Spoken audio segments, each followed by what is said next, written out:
على أمور الدنيا والدين ولا عدوان إلا على الظالمين والصلاة والسلام على أشرف الأنبياء والمرسلين وعلى آله وصحبه أجمعين سبحانك لا علم لنا إلا ما علمتنا إنك أنت العليم الحكيم رب اشرح لي صدري ويسر لي أمري واحلل عقدة من لساني يفقه قولي اللهم فقهنا في الدين وعلمنا التأويل واهدنا صراطك المستقيم اللهم انفعنا بما علمتنا وعلمنا ما ينفعنا وزدنا علما آمين يا رب العالمين أما بعد أعوذ بالله من الشيطان الرجيم بسم الله الرحمن الرحيم واتل عليهم نبأ ابني آدم بالحق إذ قربا قربانا فتقبل من أحدهما ولم يتقبل من الآخر قال لأقتلنك قال إنما يتقبل الله من المتقين. Hai Muhammad, ceritakanlah kepada mereka berkenaan dengan kisah dua orang anak Nabi Adam. Bila mana kedua orang anak ini menyerahkan korban kepada Allah, lalu Allah menerima korban salah seorang di antara mereka dan Allah menolak korban seorang lagi. Maka berkatalah anak yang ditolak korbannya, sesungguhnya aku akan bunuh kamu. Dan dijawab oleh anak yang diterima korban, sesungguhnya Allah hanya menerima korban di kalangan hamba-Nya yang bertakwa. Sadaqallahul Azim. Al-Ma'idah ayat 27. Ayat ini menceritakan berkenaan dengan kisah dua orang anak Nabi Adam. Dua orang anak Nabi Adam ini Quran tak sebut nama dia. Quran hanya menyatakan ibnai Adam, dua orang anak Nabi Adam. Lalu kedua nama ini disebut dalam kitab-kitab tafsir yang muktabar, antaranya tafsir Ibnu Katsir. Disebut nama kedua orang ini ialah Qabil dan Habil, dua orang anak Nabi Adam. Bila mana Qabil dah dewasa, Qabil Habil dah besar dah, dan disuruh kahwin, diperintahkan kahwin dan ditentukan jodoh masing-masing. Adam dan Hawa alaihimassalam mula-mula melahirkan Qabil dengan pasangan kembarnya Iklimah. Qabil lelaki, Iklimah perempuan, sepasang kembar keluar sekali.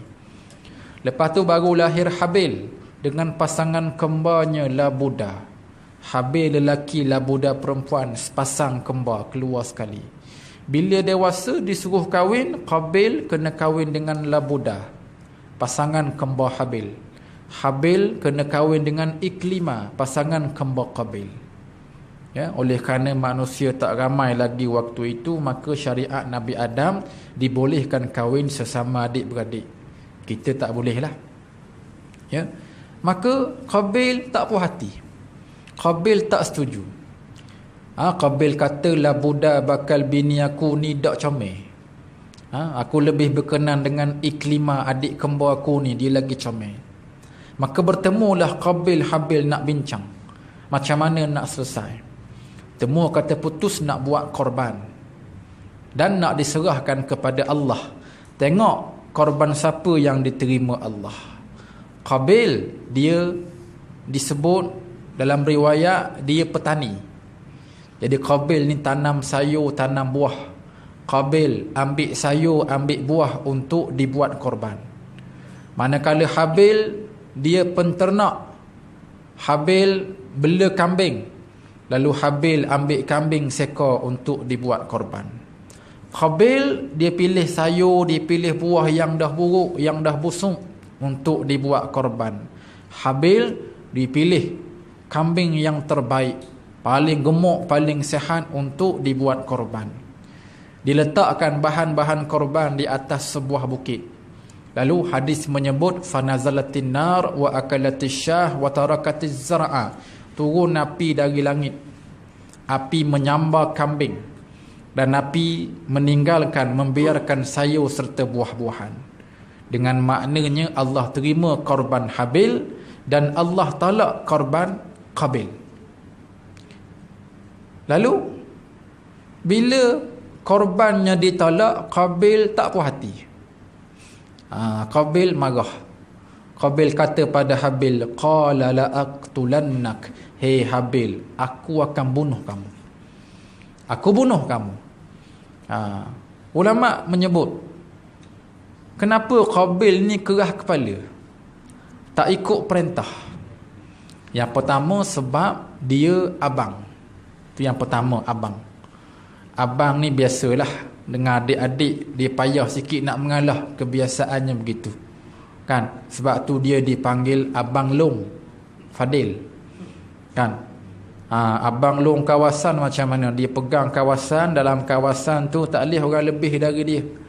Kalau ada orang lebih, siap lu langsi lu mati kan. Ni Abang Long Qabil ni.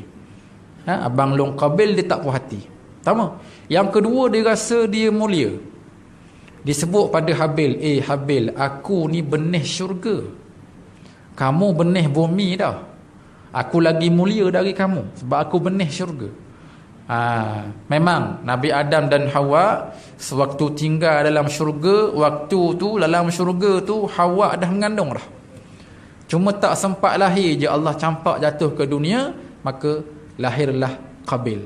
Jadi Qabil dia kata, aku benih syurga, aku lagi mulia dari kamu, kamu benih bumi je Habil. Dia tak sedar ada makhluk yang bukan setakat benih, tinggal lama dalam syurga, tapi Allah laknat, Allah halau dari syurga. Siapa? Iblis kan. Sebab aba wastakbar, iblis enggan, iblis sombong, tak ikut perintah. Jadi Qabil ni dia dah ambil sikit sifat iblis, sombong, rasa bangga, rasa mulia diri kan. Qabil sebut pada Habil, Habil, kamu ingat senang-senang je boleh balik ni. Dalam keadaan sekarang, korban kamu diterima, korban aku ditolak. Nanti bila kita balik, mak ayah kita tahu, bakar-bakar bini kita tahu, korban kamu diterima, korban aku ditolak. Malu aku, jatuh maruah aku, nak letak mana muka aku ni. Jadi senang ceritanya, mu tak payah balik, aku bunuh kamu kan. Ini Qabil sebut pada Habil. Lalu apa jawab Habil? Habil jawab, innama yataqabbalullahu minal muttaqin. Habil kata, abang, sesungguhnya Allah hanya menerima korban di kalangan hambanya yang bertakwa. Allah terima korban orang yang bertakwa. Takwa ni sangat penting. Apa saja ibadat, misinya untuk melahirkan hamba yang bertakwa. Ramadan yang lepas kita berpuasa. Apa misi puasa? La'allakum tattaqun, nak menjadi orang yang bertakwa. Ni kita sedang menuju pada musim haji, raya korban, kita sembelih binatang. Apa Allah sebut pada binatang korban? Lan yanalallaha luhumuha wala dima'uha walakin yanaluhu taqwa minkum. Binatang yang kamu sembelih, darahnya tak sampai pada Allah, dagingnya tak sampai pada Allah. Yang sampai pada Allah ialah takwa. Allah nak tengok takwa kita, taqarrub kita dengan Allah Subhanahu wa taala. Biar mantap takwa kita. Dalam satu riwayat diceritakan, bila mana Nabi Ibrahim nak pergi sembelih anaknya Nabi Ismail alaihi wassalam, dibawa Nabi Ismail ke tempat sembelihan, dibaringkan Nabi Ismail di atas tempat sembelih. Nabi Ibrahim ambil pisau, asah pisau biar tajam. Memang asah pisau tajam sungguh. Ambil pisau, letak atas leher Nabi Ismail. Nak sembelih, nak kerak ni tak lut. Allah tak izin. 2-3 kali cuba tak lut. Akhirnya Nabi Ismail kata, ayah, mungkin ayah tak tergamak aku tengok muka saya sambil sembelih ni. Sembelih sambil tengok muka saya, mungkin ayah tak tergamak. Tak apalah, saya menerap. Ayah sembelih dari belakang leher, jangan tengok muka saya. Nabi Ismail menerap. Nabi Ibrahim ambil pisau, letak di belakang leher nak sembelih, tak elok lagi, Allah tak beri izin. Lepas itulah Allah bagi tahu, wa fadainahu bizibhin azim. Kami gantikan sembelihan Nabi Ismail itu dengan sembelihan yang agung, binatang kambing kibash. Riwayat menyatakan kambing yang menggantikan sembelihan Ismail itulah kambing yang diterima dari korban Habil dulu. Kambing itulah Habil yang buat korban penuh takwa kepada Allah. Kambing itulah yang menggantikan Nabi Ismail. Nak beritahu kepada kita sebarang kebaikan jangan pandang lekeh, jangan pandang remeh. Ya, berkatnya ada. Tak turun pada kita, berkat tu akan turun pada zuriat keturunan kita. Kan? Tu dia. Habil yang sembelih, yang korban dengan penuh takwa, berkatnya turun ribu tahun selepas tu sampai pada Nabi Ismail. Kita pun yang buat baik hari ni, insya-Allah berkat turun. Tak turun pada kita, turun pada anak cucu cicit kita. Dan kalau kita buat dosa maksiat, bala yang akan turun. Tak kena pada kita bala tu, bala akan kena pada anak cucu kita. Wal'iyadzubillah. Sebab tu kita disuruh fastabiqul khairat, berlumba-lumba melakukan kebaikan, buat pahala, buat ibadat. Itu yang terbaik. Jadi Allah hanya menerima korban di kalangan hamba yang bertakwa, kata Habil. Habil kata lagi, la in basatta ilayya yadaka litaqtulani ma ana bibasitin yadiya ilayka liaqtulak inni akhafullaha rabbal alamin. Habil kata, abang, kalau kamu nak angkat tangan, nak pukul aku, nak belasah aku, nak bunuh aku tak akan balas. Aku tak akan buat apa-apa pun, sebab aku takut pada Allah, Tuhan sekalian alam. Ya. Habil kata lagi, inni uridu an tabu'a bi ismi wa ismika fatakuna min ashabin nar. Tujuan aku tak balas ni pasal apa? Nanti bila aku dibunuh dan aku mati, kamu telah melakukan dosa yang sangat besar sebab bunuh orang. Ya, dosa membunuh, dosa yang sangat besar. Dan aku yang dibunuh ni, aku menjadi mangsa kezaliman kamu. Aku nak dosa-dosa aku pun kamu yang tanggung. Maka bergandalah dosa kamu. Kan? Disebut dalam hadis, nanti orang zalim dengan mangsa zalim ni menghadap Allah. Mangsa zalim ni akan mengadu kepada Allah, ya Allah, ini fulan bin fulan, dia pernah zalimi aku, pukul aku, belasah aku, bunuh aku, fitnah aku, ambil barang, curi duit dan sebagainya, tak bagi balik barang, kan, macam-macam benda. Maka kata mangsa zalim ni, ya Allah, hari ni aku nak minta ganti rugi. Allah pun perintahkan kepada orang zalim bayar ganti rugi. Nak bayar dengan apa? Duit ringgit tak laku dah. Maka disuruh bayar dengan pahala. Diambil pahala-pahala orang zalim ni dan diberikan kepada mangsa-mangsa zalim.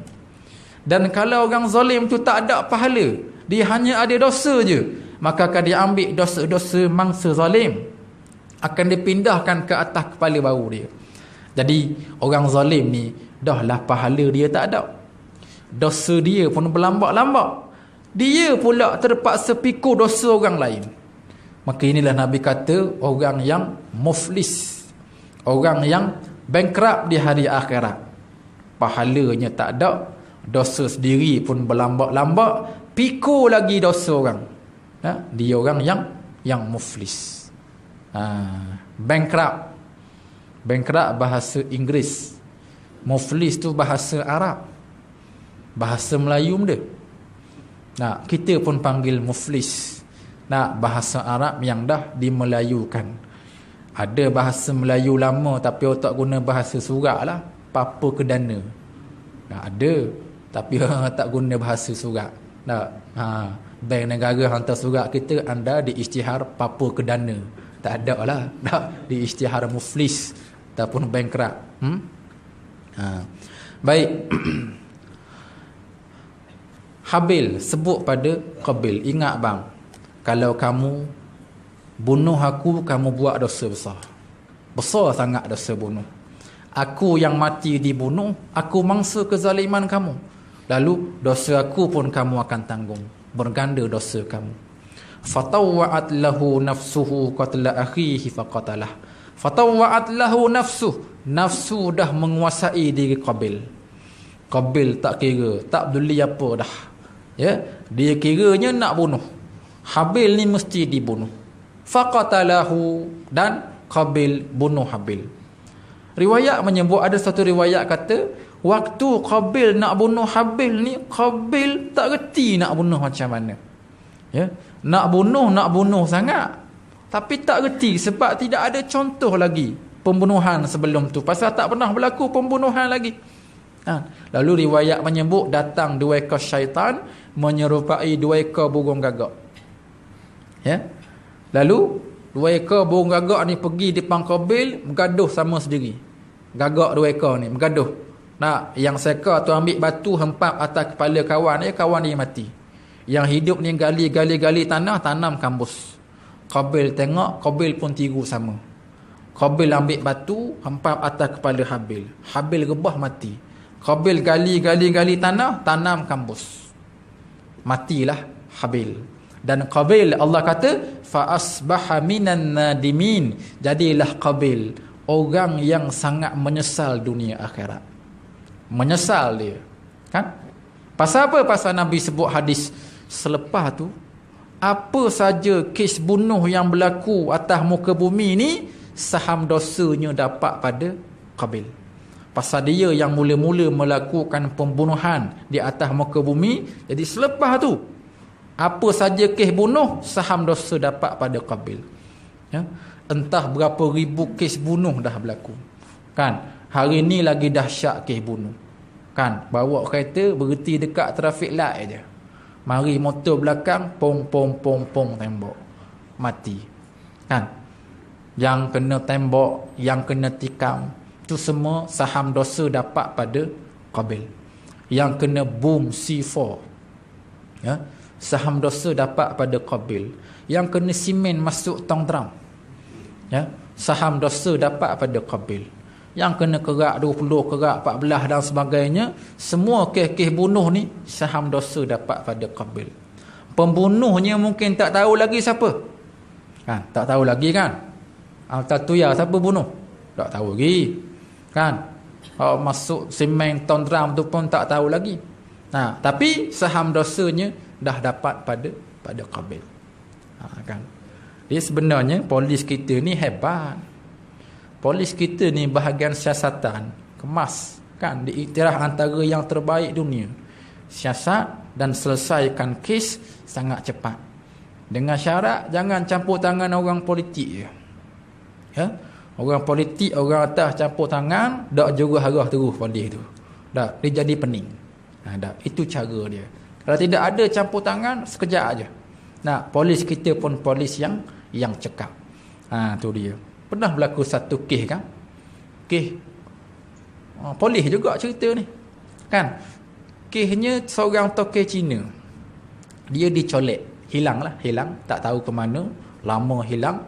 Maka polis syaki dia dicolek, dibunuh. Mayatnya ditanam, tapi tak tahu tanam kat mana. Tak dapat dikesan. Lalu polis pun menjalankan siasatan. Dia ada dah beberapa orang suspek yang disyaki melakukan pembunuhan, cuma bukti tak ada. Disyaki adalah beberapa orang kumpulan pemuda ni, ini suspek dia. Lalu macam mana nak siasat? Polis hantar seorang SB yang menyamar sebagai orang biasa, kononnya baru pindah ke kampung tu, cari rumah sewa, nak cari kerja dan sebagainya, dan berkawan dengan geng-geng pemuda yang menjadi suspek tadi. Kawan. Jadi kawan, yang SB ni pun kawan baik. Kan? Pemuda yang disyaki, geng-geng muda yang disyaki ni, dia jenis minat nombor ekor. Tikam nombor tiap-tiap hari. Dan suka cari tok bomo. Nak minta nombor, suruh tarik nombor. Sembang sama-sama dia ni, yang geng-geng tanya, yang SB ni, mau kenal tak mana-mana tok bomo yang power sikit, yang boleh tarik nombor ni, biar kaya sikit kita. SB ni pun bagi tahu, ada lah. Ada seorang tok bomo ni, hebat dia, bahagian tarik nombor memang expert, nombor 1. Kan? Bawa pergi. Yang tok bomo tu pun mungkin polis juga yang menyamar. Kan? Mari ni nak tarik nombor. Tok Obama pun buatlah baca mantra dia. Wahai mambang, tolong standby. Rezeki kita sudah sampai. Itu biasalah jampi serapah dia. Lalu Tok Obama ni kata nak dapatkan nombor yang terbaik senang je. Dia ada barang-barang ni. Kena buat mari pula esok. Ya, buat marilah ayam kapung seekor, pulut kuning, pisang setandang, kan? Dan yang paling penting nak dapatkan nombor terbaik ini, kena buat mari tengkorak orang yang mati dibunuh. Tengok rancangan dia. Polis punya rancangan. Kena buat mari tengkorak tulang orang yang mati dibunuh. Jadi geng-geng muda ni pun balik. Sembang sama dia. Yang SB itu babak tanya. Nak cari mana tulang tengkorak orang mati dibunuh? Gilah celah bukit mana, gali-gali balik memang ada sungguh. Dan tulang esok habis pakat mari. Polis forensik habis. Kena bekas habis. Memang dia yang bunuh. Geng-geng muda tu. Kan? Ni nak bagi tahu apa? Polis kita buat kerja hebat. Dengan syarat orang atas jangan campur tangan. Orang politik jangan campur tangan. Campur tangan bodoh terus jadi. Kan? Minta maaf tak kalau ada abang-abang polis kat sini. Tapi ni adalah realiti yang berlaku. Kan? Baik, kes bunuh. Apa saja kes bunuh yang berlaku, saham dosanya dapat pada Qabil. Pasal dia yang mula-mula melakukan pembunuhan. Baiklah, ni cerita Qabil, cerita Habil. Dengar belaka dah cerita ni, kan? Dari kecil lagi orang duk baca kisah ni. Kita duk dengar. Cuma mungkin tak tahu rujukan dia. Hari ni mungkin kita tahu. Kalau nak tengok cerita Qabil Habil, nak tahu cerita, buka surah Al-Ma'idah ayat 27 hingga 32. Tengok ayat 27 hingga 32 surah Al-Ma'idah. Kan? Yang ada pen tulis ya. Yang tak ada ingat dalam kepala otak Syekh Molek. Ni nak tanya balik ni. Kan? Baik, ulama menyebut, ulama tafsir kata al-ibratu bi'umumil lafzi la bi khususis sabab. Pengajaran diambil dari lafaz yang umum, bukan sebab yang khusus. Walaupun cerita Qabil Habil ni lama dah, antara manusia yang pertama yang duduk atas muka bumi ni, tapi watak dia, watak Qabil Habil ni akan hidup sampai kiamat. Inilah Al-Quran, mukjizat ilmu yang ada pada Al-Quran, watak tu. Zaman Nabi Musa ada Qabil Habil. Zaman Nabi Muhammad ada watak Qabil Habil. Hatta zaman kita dan sampai kiamat akan ada watak Qabil dan watak Habil. Watak Habil, watak yang taat, patuh pada perintah Allah, menjunjung segala perintah Allah. Watak Qabil, watak yang langgar perintah, tak ikut perintah, lawan arahan Allah Subhanahu wa taala. Qabil Habil. Kan? Akan ada watak ni sampai kiamat. Kalau dulu Allah perintahkan pada Qabil Habil, perintah Allah kahwin je. Allah suruh Qabil dan Habil ni kahwin dan ditentukan jodoh mereka. Qabil ni pasangan dia, Habil ni pasangan dia. Habil beres. Habil ikut perintah Qabil tak ikut. Qabil lawan. Maka hari ni apa perintah Allah pada kita? Allah suruh kita buat apa? Kan? Allah suruh kita ikut Al-Quran, ikut As-Sunnah. Ikut Quran, ikut Sunnah. Dan kita akan lihat ada Habil, ada Qabil. Kan? Ada orang yang berwatak Habil, dia ikut sungguh-sungguh, taat sungguh-sungguh pada perintah Al-Quran dan As-Sunnah. Ada Qabil, dia lawan, dia tak ikut perintah Quran, dan dia mencari alasan untuk menghalang Al-Quran dan As-Sunnah dilaksanakan. Qabil Habil. Kan? Jadi persoalannya, kita ni watak Habil ke watak Qabil? Dah, tu dia. Baik. Ulama menyimpulkan daripada Al-Quran dan As-Sunnah ni, ulama simpulkan ada 4 bahagian perintah agama. Mari kita tengok 4 ini, kita jadi Habil ke jadi Qabil. Yang pertama disebut bahagian agama yang mesti kita buat, bahagian ibadat. Ibadat. Semayang, puasa, haji, umrah, zikir, tadarus, mengaji dan sebagainya, itu bahagian ibadat. Nah, alhamdulillah kita buat, alhamdulillah ni. Kita semayang, kita puasa, kan? Kita selesai ibadat, alhamdulillah. Tapi tak selesai lagi perintah agama. Ibadat ni baru hanya satu bahagian agama, tak sempurna lagi agama. Dia akan pergi pada yang kedua. Yang kedua apa? Yang kedua munakahat. Nikah kahwin. Hal yang berkaitan dengan nikah kahwin. Nikah kahwin kita macam mana? Ikut agama ke tak? Ikut ke? Ikutlah sikit. Masa nak akad nikah tu. Sebab buat dalam masjid, kan, dipanggil Tok Qadi.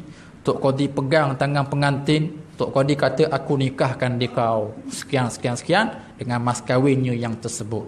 Pengantin pun jawab, aku terima nikahnya dengan mas kahwin yang tersebut. Sah. Berdoalah sikit, amin. Selesai nikah dia, akad. Baguslah ikut agama, tapi itu baru babak yang pertama. Dia ada babak yang kedua. Majlis dia walimah. Kan? Oh, tu dahsyat. Selerak tabuk habis jadi. Ya, sanding ikut Hindu. Kan? Tabur pula berah, air mawar, air longkang, tabur habis. Pengantin pula mendedahkan aurat. Ya. Membazir tu tak kira lagi joget karaoke apa semua tu, kan? Jadi ikut sikit, tak ikut pun banyak juga. Munakahat. Ibadat munakahat, nikah kahwin. Okeylah, nikah ni kita ikut agama lah. Ibadat kita ikut, munakahat kita ikut. Baru dua bahagian agama, pun tak sempurna lagi agama, kan? Kalau berasa nikah kita tak ikut agama yang lepas, senang, nikah seorang lagi, biar ikut agama. Tu dia. Ada berani. Ibadat munakahat. Dua. Yang ketiga muamalat. Apa dia muamalat ni? Urus niaga ekonomi kita. Lagu mana ekonomi kita ni ikut agama ke? Oh, jauh lagi lah, kan? Jauh lagi. Ada dah sikit-sikit tu, tapi banyaknya tak ikut lagi. Masih ada sistem riba, gharar, menindas, menekan dan sebagainya, kan? Sistem kapitalis. Ekonomi kita ni ekonomi yang bersistemkan kapitalis. Tak ikut perintah, tak ikut syariat. Cukai tak ikut agama. Tuan-tuan, kita faham kaedah aja. Biar faham kaedah. Kita nak tahu cukai itu zalim ataupun tidak, menindas ataupun tidak, cukai ini haram ataupun halal, kaedahnya mudah. Bila mana cukai itu dikenakan kepada semua orang, maka cukai ini zalim. Ya? Tak boleh cukai kena pada semua orang. Kecil, besar, tua, muda, miskin, kaya, kena bayar cukai. Ini cukai yang zalim. Tak boleh. Tak kira lah cukai tu nama apa pun. Hatta dibubuh cukai Islam sekalipun. Tapi bila cukai tu kena belaka, betul. Mana boleh orang miskin bayar cukai? Kan? Jadi tak kena undang-undang cukai. Kita faham kaedah. Mari nama apa pun, jelas. Ini cukai yang zalim. Tak payah sebut nama, tak apa. Kan? Orang asal cukai ni sebenarnya orang bukan Islam bayar cukai. Kita orang Islam bayar zakat. Tapi hari ni kita dua-dua bayar. Zakat kita bayar, cukai kita bayar. Orang bukan Islam pun sangat payah nak masuk Islam. Sebab dia fikir dua kali, kalau aku masuk Islam, cukai kena bayar, zakat pun kena bayar. Rugi yo. Baik aku kekal je agama nenek moyang aku bayar cukai, zakat tak bayar, jimat sikit. Sistem cukai yang tak ikut. Hak terbaru ni KWSP baru nak dibuat tabung syariah. Alhamdulillah lah, kita pun tukarlah simpanan kita, tabung kita kepada tabung syariah. Tapi yang sebelum ni bercampur, halam orang panggil. Tabung yang halam, campur belaka. Sistem ekonomi yang tidak ikut. Ya.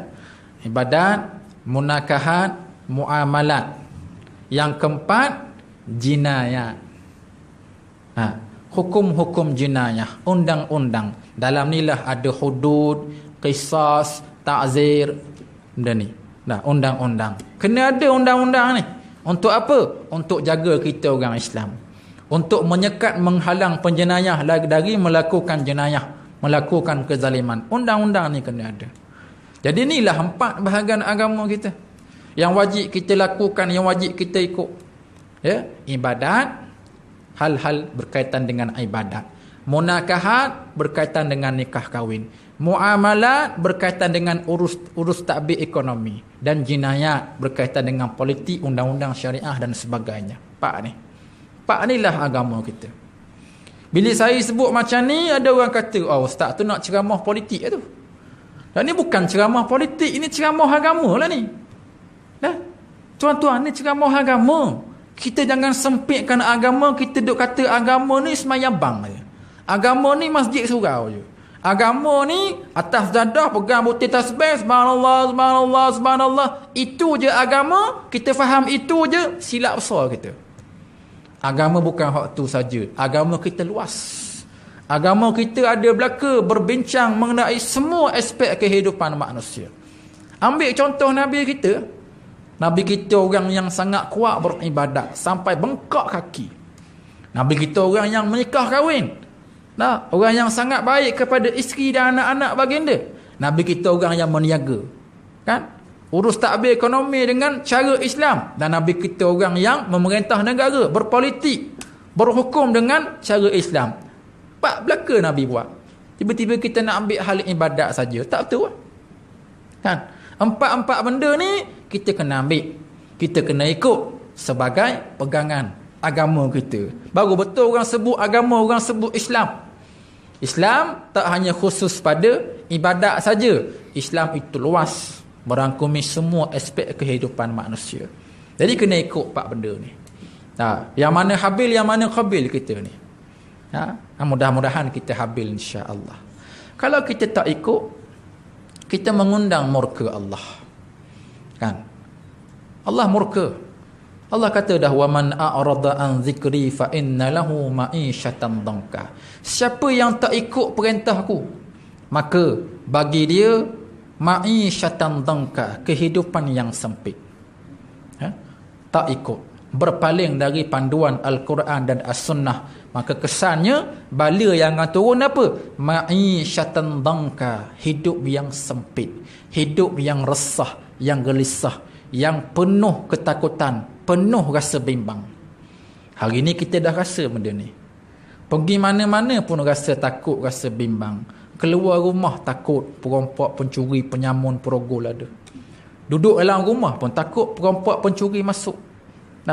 Masuk rumah Allah pun takut masjid, ada perampok, penyamun, pencuri. Kan? Semuanya penuh dengan rasa takut dan rasa bimbang. Ni kita dah rasa. Keadaan yang hari ni, keadaan yang menakut dan membimbangkan. Berlaku satu kes baru ni. Kes ni berlaku pada sahabat saya sendiri. Dulu dengar baca kot Facebook, kot blog, berita bagi tahu. Ni sahabat sendiri, dan sahabat tu cerita pada saya. Berlaku pada akhir Syaban baru ni, sebelum Ramadan, di malam akhir Syaban. Malam akhir, esok tu orang start tarawih. Jadi malam tu waktu maghrib, sahabat ni keluar rumah pergi masjid. Dia bawa anak dia seorang umur 6 tahun. Masuk masjid semayang maghrib. Yang si ayah tu semayang sah depan lah, sah orang tu. Tinggal anak dekat belakang, sah budak-budak. Selesai semayang maghrib, pusing belakang, tengok-tengok anak dia hilang. Tak ada anak dia. Cari dalam masjid, tak ada. Luar masjid, dalam tandah, keliling masjid, cari, tak ada anak dia. Maka disyaki anaknya dicolek. Dia buat tindakan segera. Jawatan kuasa masjid dengan imam Bilal pakat cari kawasan yang berhampiran. Lapor polis, maklum kepada keselamatan kampung, pakat cari habis ni. Ada budak hilang seorang. Daripada waktu maghrib cari. Daripada waktu maghrib cari sampailah pukul 1 pagi. Pukul 1 pagi jumpa. Alhamdulillah, mujur jumpa. Jumpa ni dalam sebuah tandas sekolah. Disembunyikan dalam tandas sekolah. Waktu jumpa ni, si pencolek tengah duk pegang getah paik. Tahu getah paik? Yang orang guna paik air itulah kan. Ambil getah paik, ini pencolek itu pukul rotan budak tu. Pasal budak tu menangis tak berhenti. Hikmah pukul 1 pagi ni suasana hening, suasana sunyi. Bunyi kereta, lori, motor tak ada dah. Jadi sayuk-sayuk terdengar suara budak menangis. Wah menangis. Cari, jumpa dalam tandas sekolah. Nah, waktu jumpa, pencolek tengah duk rotan, duk pukul budak ni.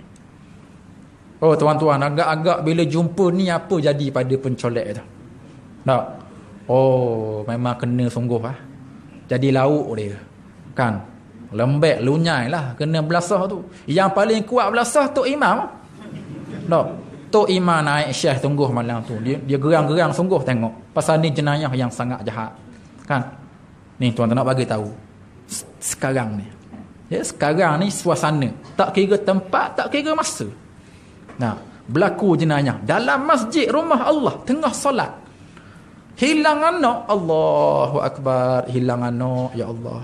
Dulu masjid ini tabung pecah. Duit di rumah hilang, selipar kasut hilang, kereta motor hilang, cermin kereta pecah, hilang barang berharga. Nah. Hilang harta okey lagilah. Bukan kita tak sayang harta kita, kan? Duit kita sayang, kereta motor kita sayang. Bukan kata tak sayang benda tu. Tak, tapi hilang waktu okey lagi lah. Ya, hilang kereta, hilang motor boleh claim, insurans ada. Tak, tapi hilang anak, Allahu Akbar. Hilang anak. Nak claim kat mana anak ni bila hilang? Ingat senang ke buat anak? Hilang anak kucing pun menangis lah kita. Hilang anak sendiri. Allah, berlaku kes ni pada hari ni. Kan? Saya ada baca satu blog, tak pastilah rasmi ke tidak, dia bagi tahu dah memang setakat Jun 2016, 6 bulan ni nak masuk September dah ni, Ogos dah, setakat Jun 2016 kes hilang anak di Malaysia 200 kes setakat Jun. Tapi ni laporan yang tak rasmi lah, saya baca blog, lupa dah nama blog apa tu. Tak, mungkin dia hanya provokasi ke lagu mana ke, wallahualam. Tapi suasananya sangat bahaya. Kan? Kes kehilangan anak ni sangat menakut dan membimbangkan.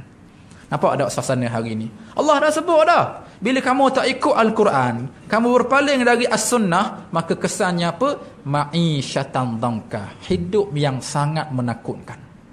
Hidup kamu hidup yang sangat membimbangkan. Kita dah rasa hari ni. Tak, sangat takut, sangat bimbang. Jadi, tak dapat tidak kita muslimin muslimat kena balik pada agama secara sepenuhnya. Bukannya ambil sikit-sikit, sepenuhnya.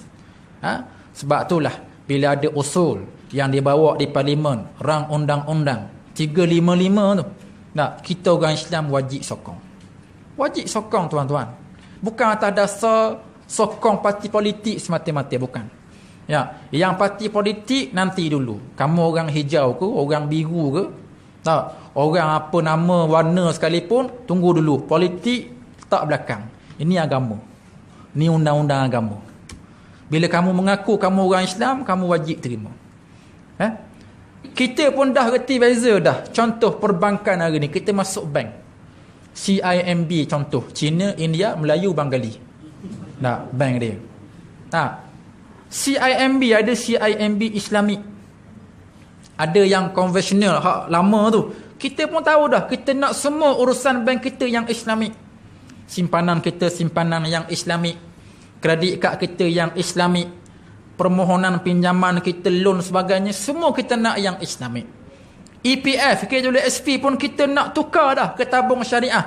Kita tahu hal ni. Kita tahu berkat bila ambil yang Islam ni. Bila harta kita diuruskan dengan baik, dengan cara syariah, tahu berkat tu. Kita pun reti dah. Hal ekonomi, urus niaga bank ni, kita nak ambil yang Islamik. Begitulah juga hal mahkamah ni, undang-undang ni. Kita ada mahkamah sivil dan mahkamah biasa. Kita ada mahkamah syariah untuk orang Islam. Mahkamah syariah ni undang-undang tak ketat mana. Nak upgrade sikit, nak ketatkan undang-undang, nak kuatkan undang-undang mahkamah syariah. Marilah RUU 355. Nah, walaupun tak sepenuhnya lagi nak buat hudud kisah ta'zir, tapi sebahagian diambil daripada tu lah. Tak boleh nak buat belaka lagi. Tapi sebahagiannya dari situlah dicedok Al-Quran, As-Sunnah. Hudud kisah ta'zir diambil. Nah, maka orang Islam tak kiralah latar belakang parti politik mana pun, wajib kita sokong. Wajib kita sokong sebab ini undang-undang agama. Jangan duk ingat semayang je boleh pahala. Jangan duk ingat sedekah aja boleh pahala. Puasa je boleh pahala. Pergi haji, pergi umrah aja boleh pahala. Sokong undang-undang ni pun boleh pahala. Baik, Ustaz, ni fatwa baru ni. Pandai-pandai Ustaz waktu bik fatwa ni, fatwa mari mana? Bukan fatwa, saya bukan mufti. Nak sebut fatwa. Tapi ingat, Allah sebut apa? Wa ta'awanu 'alal birri wat taqwa. Ni dalil dia. Kamu kena tolong menolong pada perkara kebaikan dan perkara takwa. Jadi undang-undang ni undang-undang comel tak? Undang-undang Islam yang nak memartabatkan syariat Islam. Kita tolong sokong. Lah tak boleh pahala ke? Jadi bukan semayang je boleh pahala, sokong undang-undang ni pun akan mendapat pahala di sisi Allah Subhanahu Wa Taala. Kan? Jadi itulah kesimpulannya. Tak dapat tidak, tuan-tuan muslimin muslimat, kena. Kalau bercakap di kuliah, di masjid, tempat-tempat begini, hal undang-undang, semua kita ni faham dah. Cuma tak dikuat kuasa. Bila kuat kuasa, baru orang nampak. Baru orang akan nampak benda ni. Kan? Bila dikuat kuasakan. Tuan-tuan, tengok Turki. Ya, Turki. Pasal apa jadi hebat kebangkitan Islam di sana sangat hebat. Dia bermula benihnya daripada seorang PM Turki dulu, tahun 50-an, 60-an, Adnan Menderes. Kalau kita baca sejarah dia, Adnan Menderes orang yang hebat lah. Dia merupakan PM pertama yang dipilih secara demokrasi. Setelah sebelum tu Kemal Atatürk buat naya ke Turki ni, jadi negara sekular total di Turki. Jadi Adnan Menderes ni PM yang pertama dipilih secara demokrasi yang sah oleh rakyat Turki. Ceritanya bila mana dia naik sebuah kapal terbang dan tiba-tiba enjin kapal terbang tu rosak. Terhempah lagu mana waktu rosak tu dia dah berazam dah. Kalau aku selamat ni, aku akan balik Turki, aku akan buat Islam sebaik mungkin, laksanakan Islam sebaik mungkin di Turki. Kapal terbang terhempas, dikatakan semua mati, dia seorang hidup. Dia pun balik ke Turki, dia kotakan segala ikrar janji dia. Antaranya dia tukar azan yang asal dulu bahasa Turki, tukar azan bahasa Arab. Dia buat azan dalam bahasa Arab. Puluh-puluh tahun dah azan bahasa Turki, azan bahasa Arab. Kemudian dihapuskan undang-undang pengharaman hijab. Orang perempuan muslimah yang tak boleh pakai tudung, tak boleh pakai hijab, lelaki yang tak boleh pakai kopiah, pakai serban ni dibolehkan. Adnan Menderes hapuskan undang-undang tu. Kan, dibolehkan orang yang tahfiz pondok madrasah. Daripada timur ke barat Turki, daripada selatan ke utara Turki, dibangunkan tahfiz madrasah. Lalu oleh kerana tentera nampak dah Menderes ni nak buat cara Islam, maka digulingkan. Ditangkap dan dihukum gantung. Adnan Menderes matilah. Sebelum mati tu, general yang rampas, yang tangkap ada ni, konon-kononnya peli dia lah. Macam mana Menderes? Tak ada apa dah, mau nak mati dah. Ada kata-kata lagu mana? Dia kata, hari ni seorang Menderes mati. Tapi ingat, akan datang 10 bahkan 100 Menderes akan bangkit. Dia gantung, dia asyahid. Dia gantung dan dia asyahid, kata ulama. Hasil dia buka tahfiz madrasah dia ni 10 tahun, 20 tahun, dan daripada situlah marinya belajar Erdogan. Daripada situlah ni orang-orang yang dekat dengan Erdogan ni, daripada pondok tahfiz dia belajar, akhirnya hari ni apa berlaku pada Turki. Kan? Seluruh rakyat Turki keluar untuk menghalang rampasan kuasa. Dia jasa ni bukan main setahun 2 tahun, puluh-puluh tahun. Kan, kita akan nampak benda itu. Itu contoh kalau ada sedikit kuasa yang terhad di Turki, dilaksanakan Islam dengan terhad kuasa bidang kuasa yang ada, kebaikan kita nampak. Kan? Jadi insya-Allah dengan sedikit undang-undang ni yang ada dan cuba nak dilaksanakan, insya-Allah kebaikannya akan menyeluruh. Insya-Allah lama kelamaan dapat mengembalikan syariat dalam negara kita dan dalam kehidupan kita, insya-Allah. Itu yang penting. Nah, contoh Turki dah ada, kita boleh ambil sebagai panduan. Mudah-mudahan Allah bantu kita.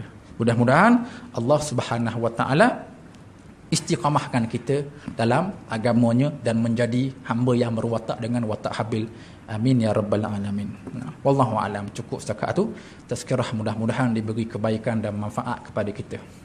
Muslimin muslimat mewakili Yayasan Amal Malaysia NGO, kita akan buat korban lah. Korban ni banyak sangat dah. Tapi nak buat lagu mana? Orang manahkan saya, umumkan juga, kena umum lah. Korban di Sudan. Di Sudan kita buat korban untuk umat Islam Sudan. Daripada KLIA kita turun di Khartoum, ibu negara Sudan. Daripada Khartoum kita naik van ke pedalaman sana, 10 jam naik van. Patah pinggang duduk dalam van. Sampai di pedalaman, situlah kita akan jumpa orang Islam yang sangat-sangat dhaif.